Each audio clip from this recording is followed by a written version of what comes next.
Right afternoon, mabuhay, I am May Valio. My topic is all about goodwill.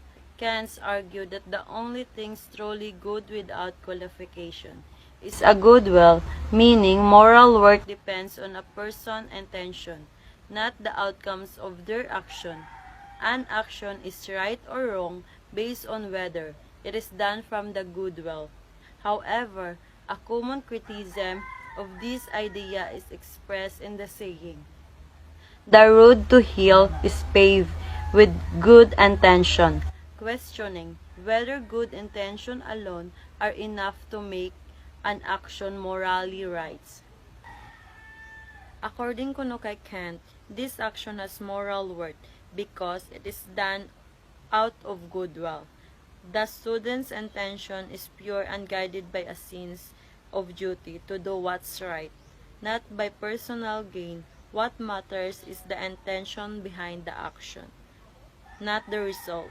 Even if the classmate does not do well, the student's action remains morally good because it came from goodwill.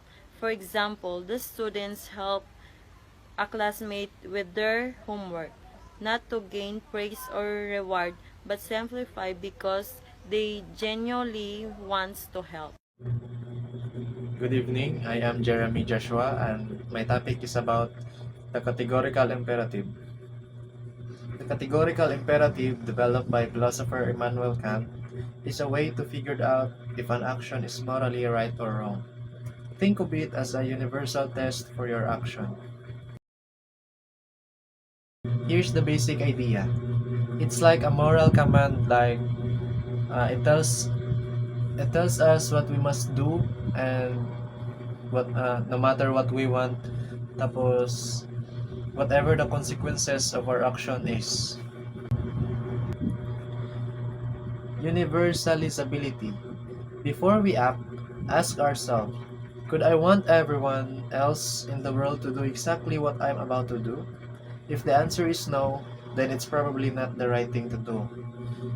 In simple term, it's like um, ang aton himuon, like ias na to na naton kaugalingon nga appropriate ba ni siya nga himuon, tapos ah, na kung gusto ba nako sundon sa tanan ang akong nga action for the greater good of everyone. Tapos if dili siya maayo nga sundon, then it's not the right thing to do. Nature of imperative. It's an imperative because it commands agent who can choose to follow it or not. So ang uh, nature of imperative, it only applies to humans because humans are the only rational beings here in earth. Independence from goals. It doesn't depend on any prior goals we may have set for ourselves. For example, like mga simple nga bagay like mag-decide ta. For example, nakakita kita wallet sa dalan, tapos uh, ga think ta kung unsa mas itsakto ngayon, like kung iuli pa na to sa tagiya or i-keep na to ang wallet. But if we set goals for ourselves para sundon sa uh, katilingban, for example sa family, like mag-ubra tag mga maayong bagay para makita uh, sa sulod sa panimalay, kag amo na ang ila sundon uh,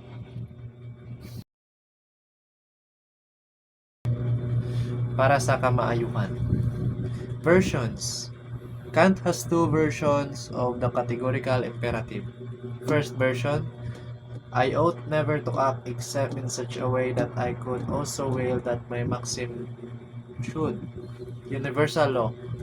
A rule or maxim should only be followed if one can wish for it to become a universal law. So, a rule or maxim, need na siya sundon if gusto sa isa ka tawo nga amo na siya maging universal law, if mao man na siya ang tsaktong nga himuon. Application and principle. Right versus wrong. If one cannot wish or want that a certain rule becomes the maximable, then it is not the right to follow it. So, simplified, for example, before we do something, imagine if everyone did it all the time. If that world would be impossible or undesirable, then your action is wrong. It's like connected ni siya sa golden rule ni Confucius, saying, do unto others what you want them to do unto you. Like, himuon na to ang mga bagay nga insakto na gusto man nato nga himuon sa uban sa atoa kag makadala man sang kamaayuhan sa aton. For example, lying. If everyone lied all the time, no one would believe anyone and communication would break down. So lying is generally wrong. So first is example is lying. So kung magbinutig ng tanan all the time, then wala na tawo nga masalig sa usag-usa. So lying is sala jud siya. Fundamental principle. This principle motivates a good will and is considered by Kant to be the fundamental principle of all morality. So overall, categorical imperative, it's like a conscience nga nagahambal sa aton kung ang aton actions, whether it is right or wrong, kag it is kung ang aton action is magadala ba sang kamaayuhan para sa tanan or hindi. In simple terms, it means act only in a way that you would want everyone else to act the same way all the time. For example, if we want an environment that is honest, so we must not lie. For everyone to trust in us. Then if we want an environment that is happy, then we have to be kind to each other. That's all. Thank you. Good bright morning, everyone. My name is Chancellor Rizal, and we're about to explore Kant's ethic. Kant's categorical imperative, understanding the second version, and auth implies can. So, introduction to Kant's categorical imperative. Immanuel Kant developed the concept of the categorical imperative, a universal moral law that applies to all rational being or human. It is no based on desire or consequences, but on duty.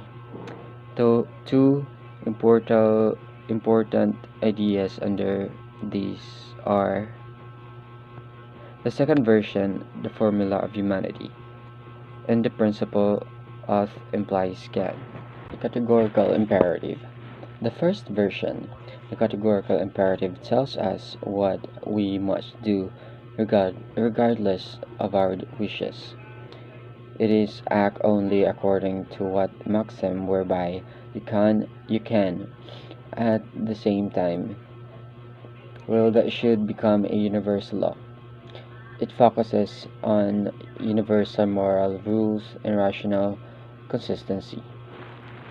The second version of categorical imperative act in such the way that humanity, whether in your own person or the person of another, always as an end, and never merely as means.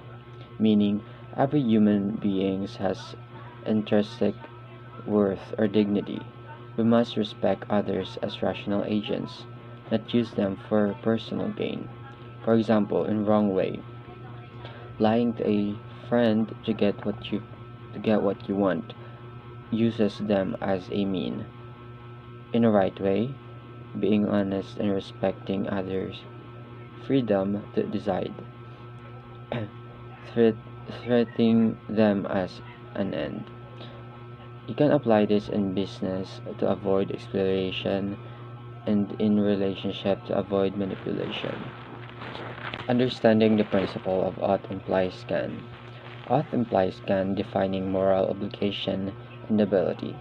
The principle of implies can asserts that individuals are morally obligated only when they possess the ability to fulfill that obligation. For example, you ought or obligate to help someone in need only if you can do so. You cannot you cannot be blamed for not stopping a crime you had no power to prevent. Moral responsibility requires freedom and capacity to act. Connection between the two. Both ideas are grounded in respect for rational human beings. For the second version, respect others as ends. For auth implies can, respect human limitations and freedom. Together, they show that that morality involves both universal respect and practical possibility.